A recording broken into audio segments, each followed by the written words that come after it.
Welcome to Pakistani accounting के एक और स्पेशल इंटरव्यू में जहां हम उन लोगों से बात करते हैं जो पाकिस्तान के इकोनॉमिक फ्यूचर को शेप कर रहे हैं, चाहे वो इन्वेस्टमेंट हो, इनोवेशन हो या फिर ग्लोबल ट्रेंड का एनालिसिस। आज हमारे साथ हैं फैसल आफ्ताब जो एक ग्लोबल मैक्रो ट्रेडर हैं और जेन कैपिटल के फाउंडिंग पार्टनर भी। फैसल पाकिस्तान के टॉप वेंचर कैपिटलिस्ट में से एक हैं और आप उन्हें शार्क टैंक पाकिस्तान से भी जानते होंगे। फैसल का कैरियर वॉल स्ट्रीट से स्टार्ट हुआ, लेकिन आज वो global finance, crypto currency, automation और वेंचर कैपिटल के इंटरसेक्शन पे काम करते हैं। इस एपिसोड में हम उनसे जानेंगे डॉलर और गोल्ड के बीच का रिश्ता और जियोपॉलिटिक्स का इम्पैक्ट, स्टेबल कॉइन्स, एआई और न्यू वर्ल्ड ऑर्डर का फ्यूचर क्या होगा और पाकिस्तान जैसे मुल्कों के लिए ये सब क्या अपॉर्चुनिटीज लेकर आ रहा है।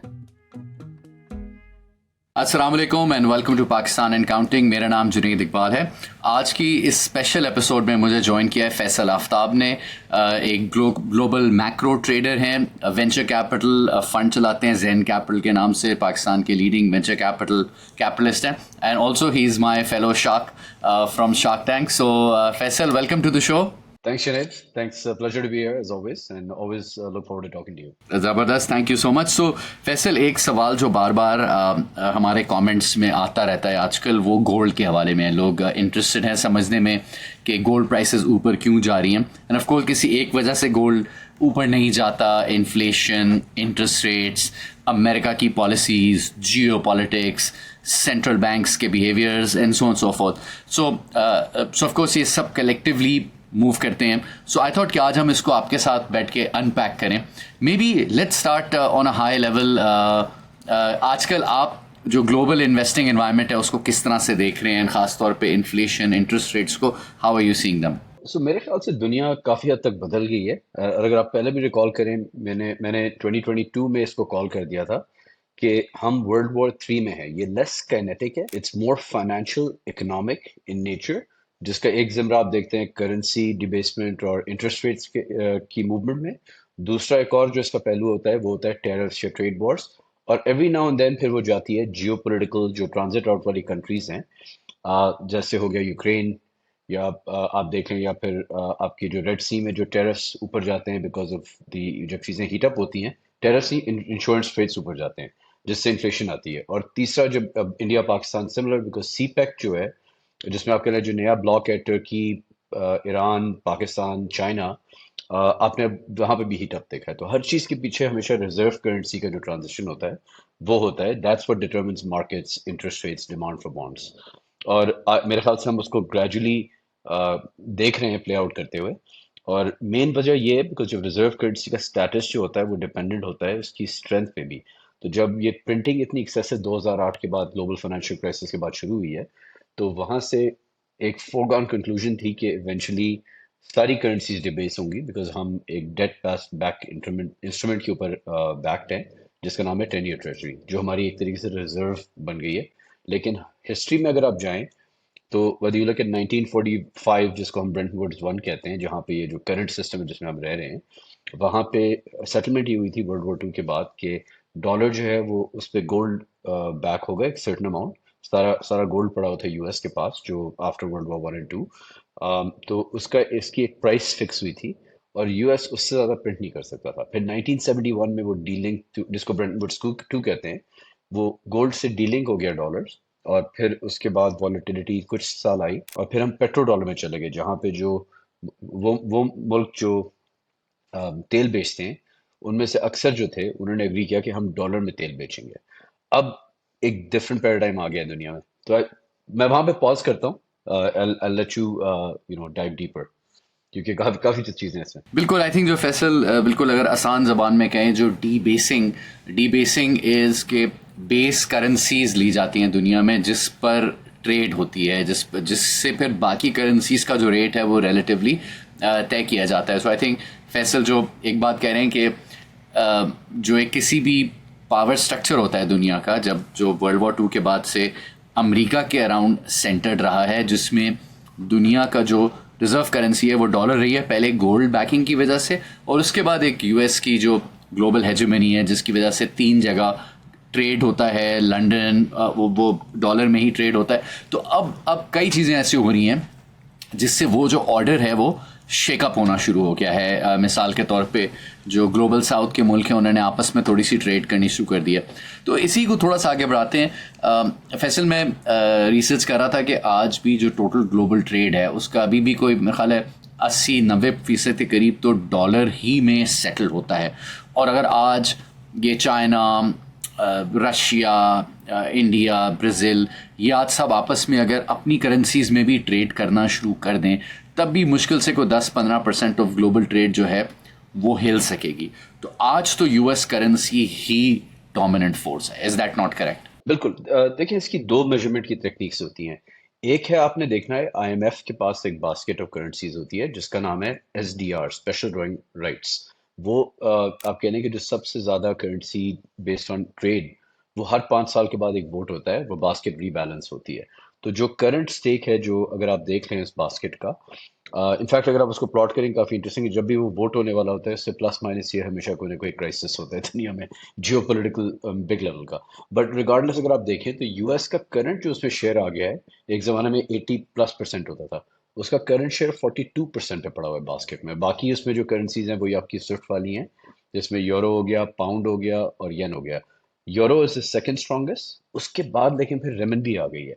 हालांकि रेमनबी स्विफ्ट पे नहीं है, लेकिन आईएमएफ को ऐड करना पड़ा था 2008 के फाइनेंशियल क्राइसिस में के बाद, बिकॉज वहां से चाइना ने अपनी ग्रोथ, एक तरीके से दुनिया को ग्रोथ ग्रोथ करके उस मेस से निकाला था।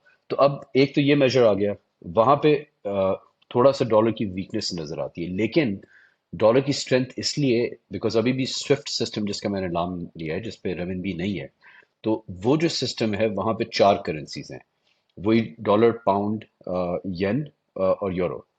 अब चाइना जो है वो आप कह रहे हैं कि सॉरी, डॉलर की जो फॉरवर्ड डिमांड है, इसका मतलब ये है कि मैं और आप अभी भी रेमनबी में नहीं करेंगे या किसी और करेंसी में। जब मैंने आपसे कॉन्ट्रैक्ट साइन करना होता है तो मैं डॉलर्स में ही करता हूँ। मैं जब कोई क्राइसिस आता है, जो अभी हफ्ते पहले आया हुआ था पाकिस्तान में, तो that also drives demand for the dollar, because safe haven है डॉलर की परसीव। तो जैसे ही लोग देखते हैं कि अगर उस वक्त क्या दिमाग में रन कर रहा था इन्वेस्टर्स के कि यार things are looking messy, this could lead to a full scale war, तो हर बंदा हेज करने के लिए अपने आप को एक और करेंसी में डालेगा, वो डॉलर होगी। तो ये forward demand because of trade, contracts and pretty much it being the trusted currency, वो रहेगी फॉर अ while। और फिर उसका फायदा लेते हुए यूएस जो है वो अपनी इकोनॉमी को स्टेबलाइज कर रहा है 2008 से, जहाँ पे वो इंटरेस्ट रेट ऊपर करता है और फिर नीचे करता है। इस वक्त स्ट्रेस इसलिए बनी हुई है बिकॉज यूएस को रेट्स कट करने हैं, बिकॉज इकोनॉमी एक मोड़ पे आ गई है। इसीलिए आप देख रहे हैं कि उससे पहले ट्रेड नेगोशिएशंस जो है वो सारी उन्होंने पहले थ्रो की है, वो नेगोशिएशंस हो रही हैं, और फिर उसके बाद अब आप देखेंगे पॉलिसी मेजर्स फेड के इन द फ्यूचर। जो मोड है वो इंटरेस्टिंग, हम पाकिस्तान में तो नाजुक मोड की बात करते रहते हैं। So for our audiences, America का जो मोड ये है कि अमेरिका की एक मेजर डेट जो है वो दोबारा से मैच्योर होनी है और उसके बाद दोबारा उसको री इशू होना है। तो अमेरिका को दोबारा बोरो करना है। सो अमेरिका ट्रेजरी प्रिंट करती है, मतलब 10 साल का जो अमेरिका का पेपर है वो अपनी डेट को इशू करती है। सारी दुनिया रिजर्व करेंसी के तौर पे अमेरिका की डेट के पेपर्स को ख़रीदती है। तो अब अमेरिका के अंदर दो मसले हो रहे हैं। एक तो उनकी जो अपनी फिस्कल डेफिसिट है, हुकूमत के ख़र्चे बहुत बढ़ गए हैं और उससे सबसे टैक्सेस नहीं बढ़े हैं, और दूसरी तरफ से जो ट्रेड है दुनिया में चाइना और उनके साथ साथ वो डेफिसिट रन करें। तो अब जो इस बात को समझाएं कि डोनाल्ड ट्रंप क्या करने की कोशिश कर रहे हैं। एक तरफ वो डोज को लॉन्च करते हैं और वो कहते हैं कि जो हमारा अपना फिस्कल डेफिसिट है, जो खसारा है बजट का, उसको कम किया जाए, खर्चों को कम किया जाए, और दूसरी तरफ जो अमेरिका का ट्रेड डेफिसिट है ममालिक के साथ, उसको कम किया जाए। ये क्यों करने की कोशिश कर रहे हैं और क्या वो इसमें सक्सेसफुल होंगे और इससे क्या इम्पैक्ट पड़ेगा डॉलर की प्राइस पे? देखिए, रियलिस्टिकली वो अपने लोगों को पैसिफाई करने के लिए कर रहे हैं। डोज ने जो डेफिसिट जा रहा है $1 ट्रिलियन क्वार्टर पे जा रहा है, उधर से 20 बिलियन कट करके 40 बिलियन इधर से कट करके, it's a drop in the bucket. असल गेम जो है वो मैं हमेशा जूम आउट करूंगा, because you know I am a long term investor. तो मैं हमेशा 4 5 साल 10 साल के साइकिल्स के देखता हूँ, even for my personal investments. तो and as well as from the institutional VC की। तो देखें, इनके डॉलर की डिमांड इस वक्त कम होती जा रही है बिकॉज यूक्रेन वॉर के बाद, अगेन मैंने मेंशन किया था, स्विफ्ट सिस्टम जो है वो वेपनाइज हो गया था, जो जिस पे हम सारी सेटलमेंट्स अपनी करते हैं। मैंने यहाँ से वायर भेजना है कहीं भी, वो उस पे जाएगा। just for the audience, for their clarity. I know Junaid, I know you know a lot about the SWIFT system. अच्छा, तो अब उसमें हुआ ये कि लोग जब आपने पहली दफा उधर वेपनाइज किया स्विफ्ट सिस्टम को और आपने सैंक्शंस लगा दी, not just on the country but उसके जितने भी सिटीजन्स थे जिनकी नेटवर्थ क्वाइट हाई थी, अगर आपके पासपोर्ट है, अब अगर मैं रह रहा हूँ, मैं रशियन और मैं लंदन में रह रहा हूँ या न्यूयॉर्क में या लेट्स से टोरंटो में, तो सडनली मेरे सारे एसेट्स जो हैं वो फ्रीज हो गए। तो उसमें एक थोड़ा सा एक कंसर्न ये है कि बाकी दुनिया ने भी देखा कि यार अगर हम जियोपॉलिटिकली डिसएग्री करते हैं किसी मुल्क से, तो इसका मतलब ये पोटेंशियल कि हमारे अपने, I am not talking about individuals like me, I am talking about if you are multi billionaire, right? तो देन आपकी एलोकेशन ट्रेजरी में ठीक ठाक होती है। तो वहां पे उसके बाद मुल्क भी जो है बाकी वो भी थोड़ा सा घबराए हैं इस चीज पे। तो अगर आप देखें तो and I turn into our profession which is tech, वहां पे अगर आप देखें तो you know in a form stable coins जो हैं वो सब्स्टिट्यूट में आ गए हैं। टेदर जो यूएस का एक स्टेबल कॉइन है, it has turned into the third largest buyer of US treasuries, और वो वजह ये है कि वो जो एक वाले हुंडी और जो वो वाली मार्केट होती थी वो यहाँ पे शिफ्ट हो गई है, और वो एक तरीके से यूएस को हेल्प करता है, बिकॉज हर वो 1 to 1 पैग में मुझे ट्रेजरीज देनी पड़ती हैं और ये रजिस्टर्ड फाइनेंशियल इंस्टीट्यूशन की तरह होती हैं। तो वो भी एक एलिमेंट आ रहा है। तीसरा एलिमेंट ये है कि देखें अब वो कर ये रहे हैं कि आप देखेंगे, एक सेकंड आसान ज़बान में ऑडियंस के लिए, कि लोग जो हैं वो ये स्टेबल कॉइन खरीद रहे हैं और वो स्टेबल कॉइन अपनी स्टेबिलिटी को प्रूव करने के लिए उसकी बैक पे यूएस ट्रेजरी खरीद लेता है। ये ऐसे ही है कि जैसे बॉन्ड खरीद लेता है। जैसे पहले ज़माने में अगर आप डॉलर खरीदते थे तो 70 की दिहाई से पहले उसके पीछे गोल्ड होता था, तो वो एक रिजर्व। तो सॉरी, कैरी ऑन फैसल। अच्छा अब एक और चीज हो रही है कि which you will see very rapidly, again ये डिमांड फॉर द डॉलर ही है। आप देख रहे हैं कि अभी ट्रम्प और सारी यूएस एडमिनिस्ट्रेशन जो है वो आएगी, उसको यूएस में टर्म किया जा रहा है MAGA in the desert, make America great in the desert. उसका ऑफिशियल नाम कुछ और है, I just remember the slang name.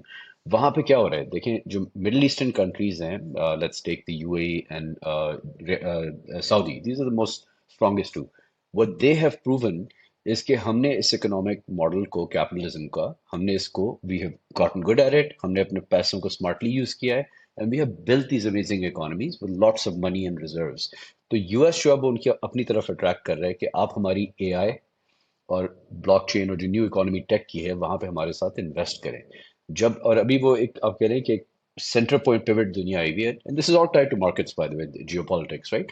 तो उधर से अब चाइनीज ने अपने वेपन्स और अपनी मिलिट्री स्ट्रेंथ पहली दफा दिखाई पाकिस्तान के थ्रू कि हम एक तरीके से काउंटर कर सकते हैं बेस्ट वेस्टर्न टेक्नोलॉजी को, 4.5 जनरेशन जेट्स को विद टेक्नोलॉजी। तो उधर से जो ये सब पिवट हो रहा है दोनों तरफ से, वहां से एक पोटेंशियल डिमांड आ सकती है। तो जो जिस दुनिया में हम जा रहे हैं वहां पे अब नई अलायंसेस देखेंगे, जैसे जैसे यूरोप जो है वो डिफ्लेट होता जाता है बेस्ड ऑन डेमोग्राफिक्स, ऑन जो उसमें अदर फैक्टर्स हैं। तो थोड़ा सा आई थॉट कि will talk about slightly the macro element of it, और जिससे ये प्ले आउट करेगा over the next 2 3 4। And gold को अगर आप देखें, जो जो आपका ओरिजिनल क्वेश्चन था, वो स्लोली राइज करता है। एक दफा आपने रन देखा था, पिछला प्रिंट हुआ था, तो उस वक्त जो था 1100 से 2100 पे आके तकरीबन पीक कर गया था डॉलर पे, राइट? इसके बाद जो सेकंड रन है in anticipation and geopolitical tension का जो रन है, उसमें ऑलरेडी वो गया है 18, आई थिंक 1600 पे जाके गया था डॉलर्स पे पर आउंस, और इस वक्त जो है वो बैठा हुआ था, आई थिंक $3400 पीक किया है, यस 3500 तकरीबन। पे। एंड मेरे अपने ख्याल से टेल एंड पे है। और आखिरी चीज आपने याद रखनी है कि बिटकॉइन, जो मेरे पीछे एक लोगो लगा हुआ है, ये डिजिटल गोल्ड है। तो आप अगर कोरिलेशन देखेंगे तो जैसे ही गोल्ड जाके पीक करता है, और मैं वर्ड यूज करता हूँ, it was design to suck the sentiment of gold, तो अब आप देखेंगे उसकी भी सेकंड रन होगी, जो आप अगर आज देखें तो चढ़ना शुरू हो गया दोबारा। सो एक तो जो मुख्तलिफ ममालिक हैं या बड़े बिलियनर हैं, जो भी अमेरिका से अगर डिसएग्री करता है तो उनके लिए ग्लोबल इकोनॉमी में कारोबार करना मुश्किल हो जाता है, तो लोग अल्टरनेटिव करेंसीज़ की तरफ जाना शुरू हो रहे हैं। ये एक मैक्रो ट्रेंड है जो कि यूएस से लोगों को हटा रहा है, और उसके बाद ऑफ कोर्स जो जियोपॉलिटिकल टेंशन्स हैं उसमें भी रीअलाइनमेंट ऑफ इंटरेस्ट हो रही है। अच्छा, इन्फ्लेशन पर आते हैं। ये जो रीअलाइनमेंट हो रही है, और ख़ास तौर पे जब कोविड में सप्लाई चेन शॉक्स आए दुनिया भर में, तो जो ग्लोबलाइजेशन का ऑर्डर था कि दुनिया में जो चीज़ सबसे सस्ती जहाँ पर बन सके वहाँ पर बनाओ और फिर उसको ट्रेड के ज़रिए एक दूसरे के पास ले जाओ, पूरे IMF और वर्ल्ड बैंक के थ्रू ये दुनिया इस ऑर्डर पर आ रही थी। अब सडनली एक रेस दोबारा आ रही है कि ग्लोबलाइजेशन के बजाय वापस अपनी जो की सप्लाई चेन्स हैं उसको अपने मुल्क के करीब लेकर आओ। नाउ ये एक कॉन्शियस सोच है ममालिक की, जिससे जो they're not solving for the cheapest price of certain goods, they're saying we are solving for our controlled access for certain goods। तो ये पहले सप्लाई चेन डिस्ट्रप्शन थी कोविड के ज़माने के बाद, अब ये डी ग्लोबलाइजेशन हो रही है।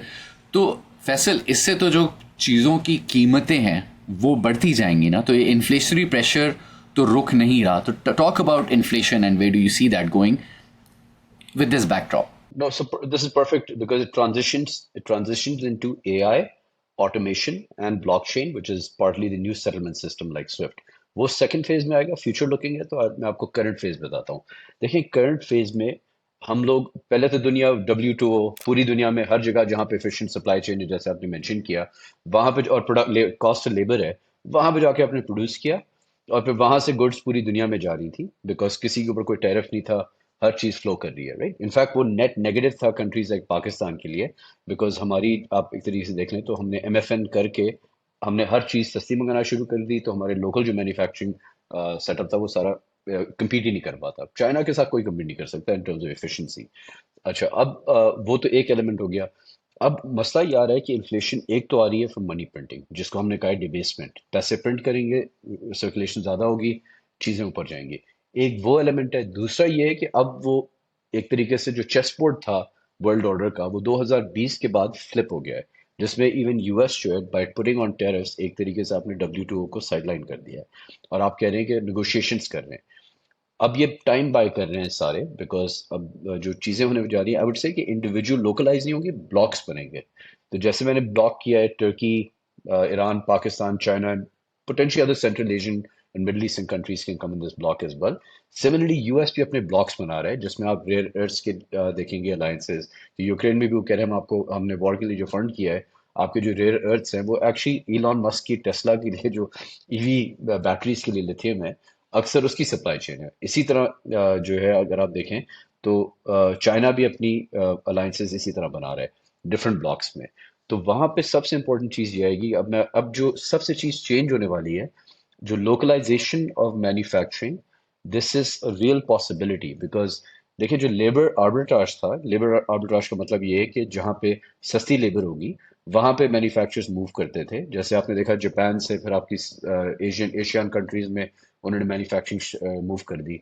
चाइना ने अक्सर वियतनाम में कर दिया, हालांकि चाइना में भी फिर भी $5.60 पर आवर उनकी लेबर कॉस्ट है। ये AI और रोबोटिक्स बहुत ज़्यादा चेंज कर देंगी। मैं आपको एग्जांपल देता हूँ कि शेंजन में पहली बात तो इन्होंने पूरी सप्लाई चेन उनकी वहाँ पे बैठी है। तो शाओमी जो आपकी ये मोबाइल फ़ोन मैन्युफैक्चरिंग कंपनी है, इनकी पहली दफ़ा ये, जिस तरह जुनेद हमारी दुनिया में नहीं है डार्क स्टोर्स, जो क्रेव मार्ट जिसके उनके डार्क, ये जो डिलीवरी सर्विसेज हैं, तो डार्क फैक्ट्रीज आ गई हैं। शाओमी की जो फैक्ट्री है produces 1 phone a second, and literally आप कह लें कि it's 30 million phones a year that they can produce out at a labor cost of 0.62, जिसमें सारे ऑटोमेशन है और AI रन फैक्ट्री है। तो अब ये पैराडाइम को काफ़ी चेंज करती है, not just for China obviously, because US की अपनी AI और टेक्नोलॉजी काफ़ी स्ट्रांग है, तो यूएस में भी अब आप जा रहे हैं ह्यूमनॉइड्स और रोबोटिक्स के एलिमेंट में। ये डिस्ट्रप्शन जो है अगले 5 से 10 साल और मोमेंटम यहाँ पे पिकअप करेगा। ये एक और दुनिया का नया पैराडाइम सामने ला रही है। तो you may see manufacturing come back in the US in a much stronger form, as long as they can grab their rare earths, जिसके लिए, जिसमें आप you can go down the list of what rare earths are, and gold obviously being one of them as well. तो ये अब theoretically speaking, ये जो humanoids हैं और प्योरली रोबोटिक बेस फैक्ट्रीज हैं, ये तो डिफ्लेशनरी हो सकती हैं क्योंकि ये और कॉस्ट ऑफ प्रोडक्शन को कम कर देंगी। लेकिन जो अब हर मुल्क चाह रहा है कि अपनी सप्लाई चेन को लोकलाइज करे, तो हर एक ये टेक्नोलॉजी तो नहीं हासिल कर सकेगा, या ये टेक्नोलॉजी ही इतनी सस्ती, और जिस तरह कंप्यूटर का चिप सस्ता, छोटा और बेहतर होता गया था, अनलेस ये फैक्ट्रीज के जो सिस्टम्स हैं या ह्यूमनॉइड जो हैं, they will also get into Moore's law, will they will become better, faster, cheaper, smaller so quickly कि इवन पाकिस्तान जैसे मुल्क भी लोकली मैन्युफैक्चर करके चीज़ों की कीमत को गिरा सकेंगे। The question I am getting eight is के ये जो लोकलाइजेशन ऑफ सप्लाई चेन्स हो रही है, of course the AI will help, क्या ये फर्दर इन्फ्लेशनरी होगी या ये डिफ्लेशनरी होगी? तो देखिए, शॉर्ट टर्म ट्रांजिशन में टाइम लगता है। शॉर्ट टर्म तो चीजें इन्फ्लेशनरी, आपके बाउट्स आएंगे, इन्फ्लेशन नीचे आएगी, जिस तरह अभी आई है पिछले 1.5 साल में। आगे जाके इसने ऊपर जाना है, लेकिन जैसे जैसे अगर आप 5 साल या 7 साल बाद फॉरवर्ड करते हैं, अब हम पहुंच गए हैं 2030s में in terms of forward looking, right? वहां पे टेक्नोलॉजी डेफिनेटली डिफ्लेशनरी होगी in terms of production, because जैसे सब इफिशिएंसी क्रिएट करेंगे। लेकिन आप एक पीरियड में एंटर कर रहे हैं केओस के। व्हेन आई से केओस, ये है सोसाइटल केओस, बिकॉज ये लास्ट टाइम हुआ था जब आपने खेतों से मूव किया था लोगों को इंडस्ट्रियल इकोनॉमी में। तो वहां पे आपके जो फार्म वर्कर्स थे वो आए थे असेंबली लाइन के ऊपर, उनको रीटूल किया। तो इसमें होगा ये कि देखिए, एआई के एलिमेंट से ये, और ये हमने सब ने बैठ के इसको आज एनालाइज करना है, बिकॉज जब ये आएगा वक्त तो उस वक्त इट्स टू लेट, राइट? देखिए, आपके जो लॉजिक बेस्ड जॉब्स हैं वो तो इम्पैक्ट होंगे, right? Whether you want to call them lawyers, OPD doctors, accountants, these are very easy things for AI to disrupt. I would say we probably attained AGI there. It's just now a matter of multinationals को implement करती हैं AI agents को, जो आपको लगा नजर आएगा अगले 2-3 साल में। अब उसको नेक्स्ट स्टेज में लेके जाते हैं। एक तरफ आपकी अनएम्प्लॉयमेंट पूरी दुनिया में होगी, और जिससे जिससे आप कह लें वो भी डिफ्लेशनरी है, बिकॉज जैसे जैसे लोगों की पर्चेसिंग पावर जाती है तो लोग प्रोडक्ट्स की डिमांड कम होती रहती है। तो वो एक एलिमेंट है। उसके बाद आपकी आगे जो रोबोटिक्स का एलिमेंट आएगा, फिर वो ब्लू कॉलर वर्कर्स को भी इम्पैक्ट करेगी। और वो इनिशियली कम इम्पैक्ट करेगी, रोबोटिक्स में लगेंगे 5 से 7 साल। एंड यहाँ पे अगेन टेक्नोलॉजी ट्रांसफर की बात आ रही है। चाइना एंड यूएस, ये दोनों ऑप्शंस है। आपने एक ब्लॉक में जाना है, दूसरे में जाना है, फिर वो आप उस बेसिस पे उनकी military technology as well as industrial technology and artificial intelligence technology, वो ट्रांसफर्स रैपिडली होंगे अक्रॉस डिफरेंट रीजन्स। एंड वो करंट जो आप स्ट्रेस देख रहे हैं, that's what the chaos is. उसमें साइमल्टेनियसली सोसाइटल केओस भी है कि लोग जो है उनको रीटूल करना है डिपेंडिंग ऑन आपका प्रोफेशन क्या है। और मैं डिसएग्री करता हूँ, बहुत से एनालिस्ट कहते हैं जो रोबोटिक्स हैं ये 10-15 साल दूर दूर हैं। जो जो जो मेरा डेटा है, इट्स नॉट। 5 साल में इंडस्ट्रियल वर्ल्ड में आप देख लेंगे अगले 2 से 5 साल में काफी परवेसिव हो जाएगी। हमें हमें वो डायरेक्टली इम्पैक्ट करेगा। भाई, जब वो वहां पे 60 सेंट्स का बना रहा है तो मैं आउटसोर्सिंग क्यों करूं पाकिस्तान को? This is something we have to think. तो अगर आप विप्रो वाला मॉडल आज लगाने की कोशिश कर रहे हैं इस मुल्क में, we have to think twice. So I'll pause there again, Junaid, because it's a lot to unpack. बिल्कुल। एंड आई थिंक जो इंडस्ट्रियल टूल्स हैं, मिसाल के तौर पे आप रोबोट्स को इंडस्ट्रियल टूल्स के तौर पे देख लें, या जिस तरह जो बॉस्टन डायनामिक्स के रोबोट्स हैं जो ऑलरेडी फैक्ट्रीज में काम कर रहे हैं और वेयर हाउसेज में काम कर रहे हैं, उसके जो चाइनीज़ कंपेरेबल्स हैं और जो उसकी कॉपीज़ हैं, उसका एक जो बेसिक ह्यूमनॉइड है जो घर के बेसिक काम कर सकता है, वो within the next few years under $5,000 and within like maybe 8-10 years under $2,000 आ जाएगा।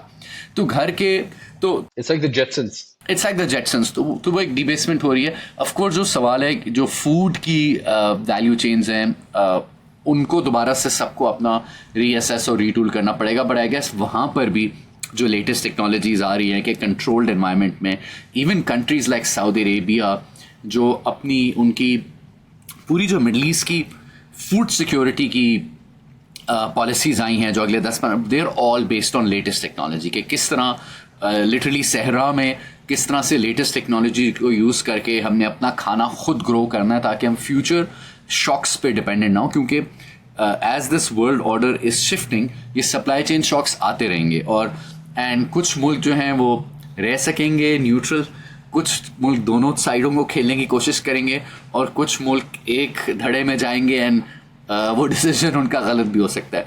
तो ये केओस तो रहेगा अगले कुछ अरसे पूरे इकोनॉमिक ऑर्डर में, फाइनेंशियल ऑर्डर में।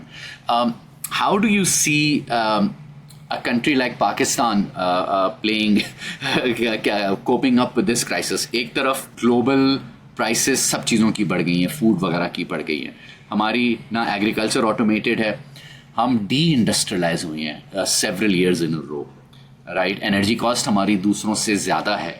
आज सब लोग कंप्यूट और एआई को यूज़ कर सक रहे हैं, हमारी महंगी बिजली है बाकियों के मुकाबले में। तो हमें क्या क्या क्विकली करना है to actually become a beneficiary as opposed to being left behind in this new era? देखिए, हर पार्टनर को दूसरे पार्टनर को कुछ ऑफर करना है। तो एक तो है कि हम इस तरह सोचे कि हम एक आइसोलेटेड यूनिट में रह रहे हैं। हमारी वैल्यू जियो पोलिटिकली बहुत इंपॉर्टेंट है, और ये इसका मेन वजह ये है कि जो हमेशा इनकम्बेंट एम्पायर होती है, आप हिस्ट्री को देख लें, British empire, Portuguese empire, American को, वो वाटर वेज को कंट्रोल करते हैं जहां पे ट्रेड मूव करता है पानी पे। लेकिन बिग आइलैंड जिसको यूरेशिया कहते हैं ना, उसमें आप अफ्रीका भी इसको काउंट कर लें, बिकॉज हम टेक्निकली सड़कों से और रेल से कनेक्ट कर सकते हैं।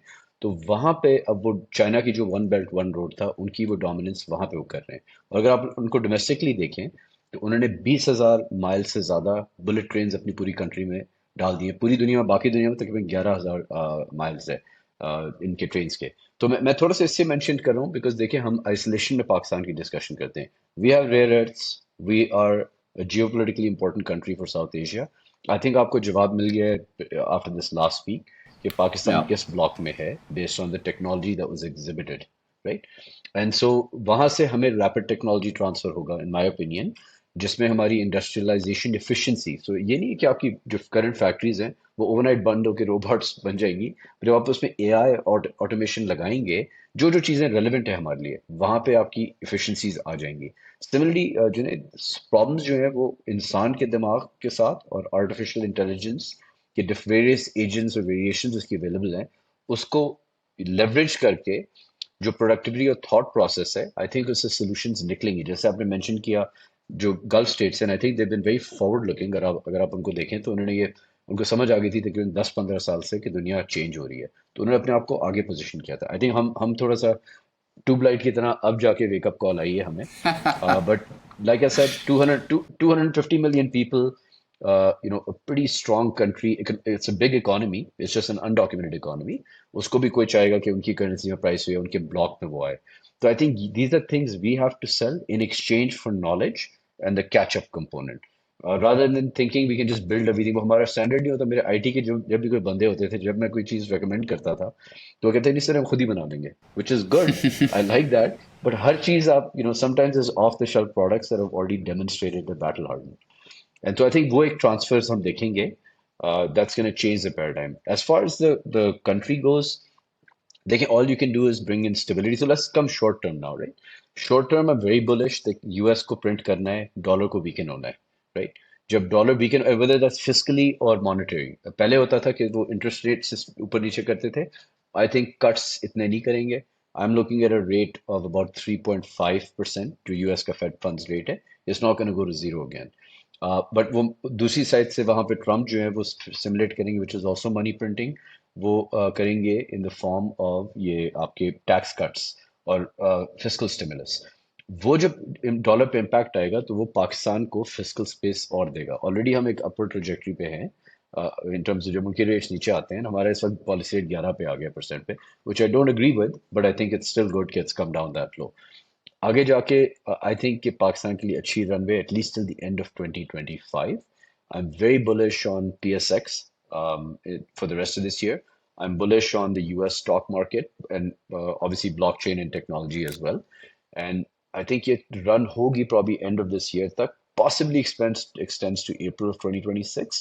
उसके बाद लेकिन एक major pullback आएगा दोबारा, because inflation वापस आएगी पैसे प्रिंट करने से। ब्रीफली जो आपने इस बात के बीच में एक बात कही है जो जो जिससे हमने शुरू किया था, and what you are saying is कि अमेरिका दोबारा पैसे प्रिंट करेगा। नाउ इस वक्त तक तो जो डोनाल्ड ट्रंप की पोजीशनिंग है वो ये है कि हम अपने खर्चे कम कर रहे हैं, फिस्कल डेफिसिट को गिराएंगे और हम ये ट्रेड निगोशिएशंस करेंगे और फिर हम क्या कहते हैं टैक्स कट्स देंगे लोकली एंड पैसों को भी शायद मज़ीद प्रिंट करें। आपको ये लगता है कि ये जो डोज वगैरह है ये दिस इज़ मोर ऑप्टिक्स, इससे कुछ होगा नहीं? और ये जो ट्रेड वॉर भी है जिसने ऑलरेडी चाइना के साथ उन्होंने अनाउंस कर दिया है कि हम रीसेटल कर रहे हैं 134 के बजाय 143 के बजाय कोई आई थिंक 30s में।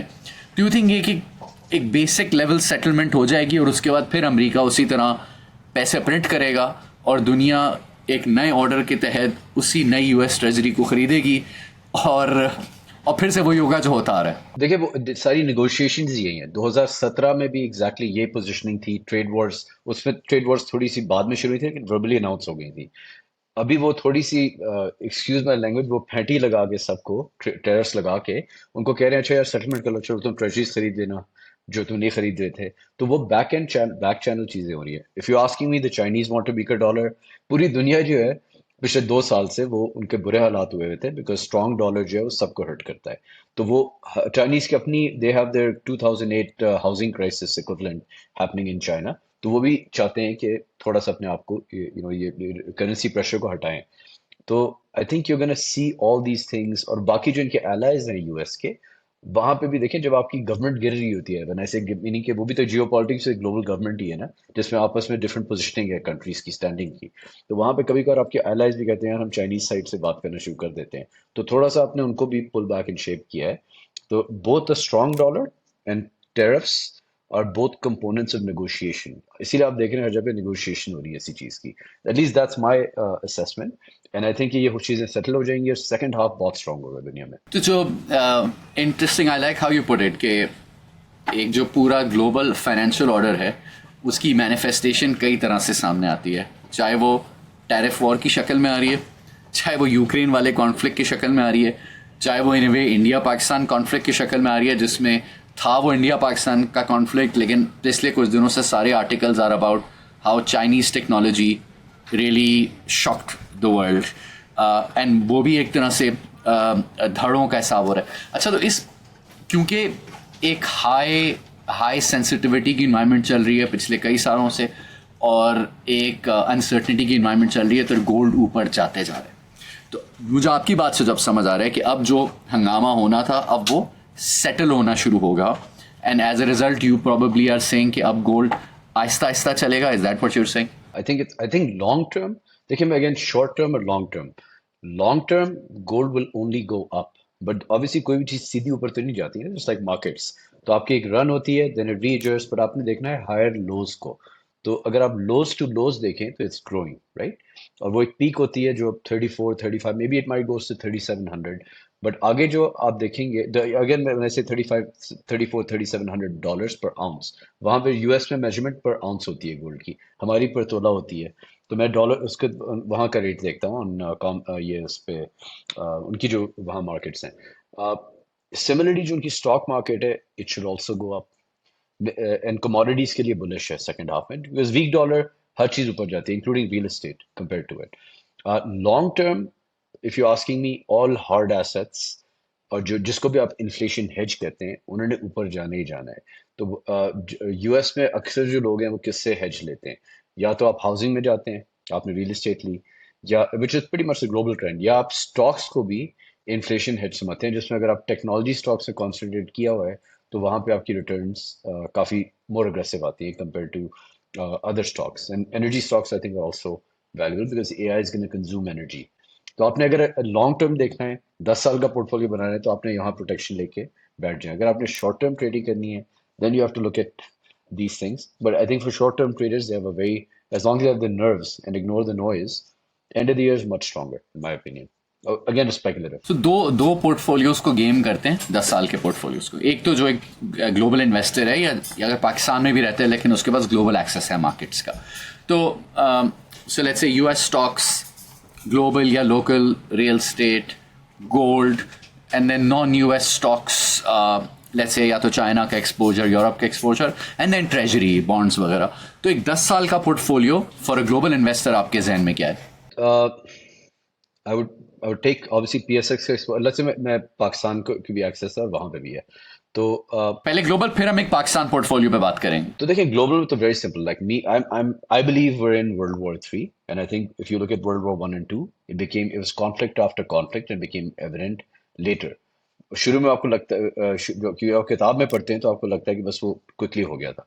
तो बेस्ड ऑन दैट पोर्टफोलियो, जो which is called the all weather portfolio, जो रे डालियो की रिकमेंडेशन है, वहां पे आपकी एलोकेशन होनी चाहिए about 7.5% to gold and silver, and I would add crypto to that. So I would put blockchain to that. I'm more aggressive, so I think it should be 20 to 30% because you want to get outsized returns, but that's the recommended one. बाकी वो कहते हैं bonds और stocks में, I would probably lower my bond allocation because so bond की एक तरीके से negative rates में है, because actual inflation जो core CPI है आपकी, उसमें food and energy को हटा दिया उन्होंने, right?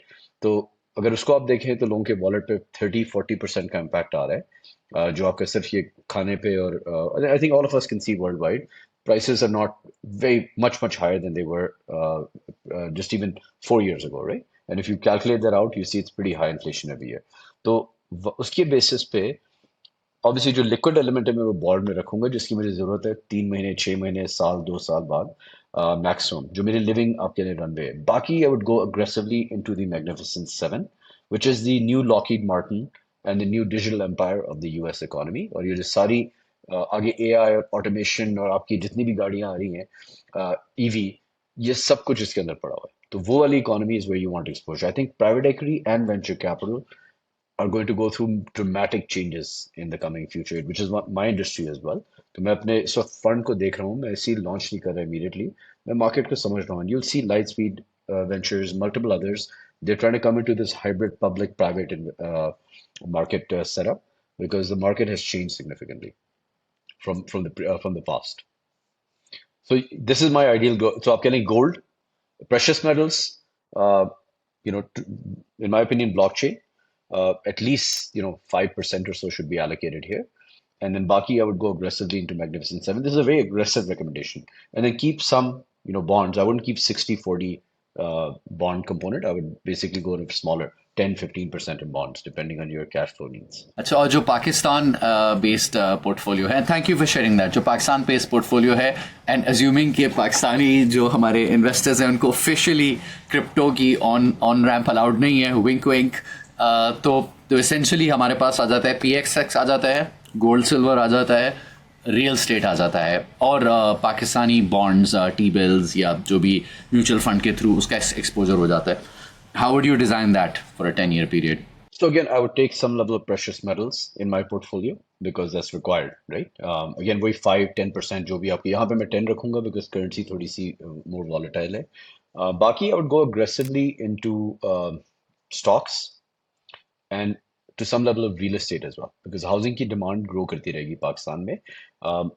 जो so let's say कि whatever 10% आपने डाल दिए precious metals में आपने डाल दिए another 30% आपने 40% आपने डाल दिए उसमें stocks में बैलेंस शेयर मैं रियल एस्टेट में रखूंगा और 10% में रख लूंगा गवर्नमेंट बॉन्ड में फिक्स इनकम में अगेन फॉर शॉर्ट टर्म आप कह लें कंजम्पशन राइट कि आपके पास लिक्विडिटी थोड़ी सी होनी चाहिए फॉर रेनी डे तो वो to me that's a very suitable portfolio. Real estate हमारी थोड़ी सी डिपार्चर में है I think it goes up long term लेकिन पहले इस हमारी रियल एस्टेट मार्केट बूम करती थी because source of funds question नहीं होते तो it was basically black a money, mechanism for yeah. parking black money.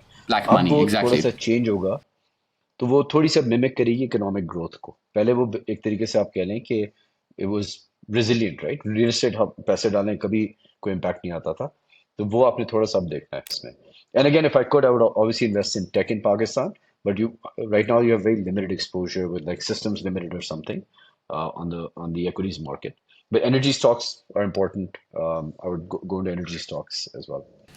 बिल्कुल एंड आई थिंक जो पाकिस्तान में this is my aggressive I understand portfolio.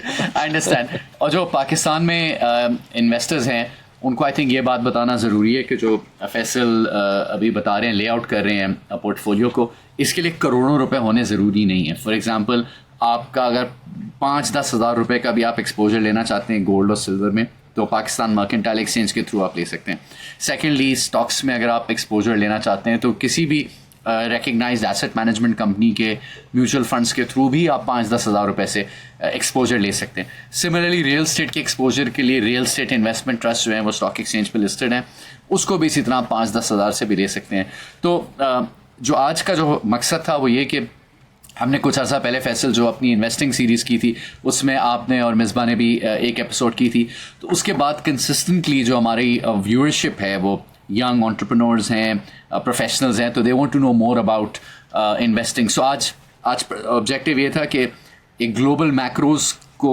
Layout करके ये माइंडसेट दिखाया जाए कि किस तरह से जो सीजन इन्वेस्टर्स हैं वो ग्लोबल मैक्रोज को देखकर अपने पोर्टफोलियोज़ को डिज़ाइन करते हैं so Faisal thank you so much आपने आज हमें ज्वाइन किया Anyway, my pleasure. Thank you. Thank you and thank you it was great to have you here and हमारे सारे जो ऑडियंसेस हैं उनके लिए अगर आपके पास कोई स्पेसिफिक क्वेश्चंस हैं ऑन इन्वेस्टिंग या कमेंट्स हैं please share that with us in comments and thank you for watching Pakistan and counting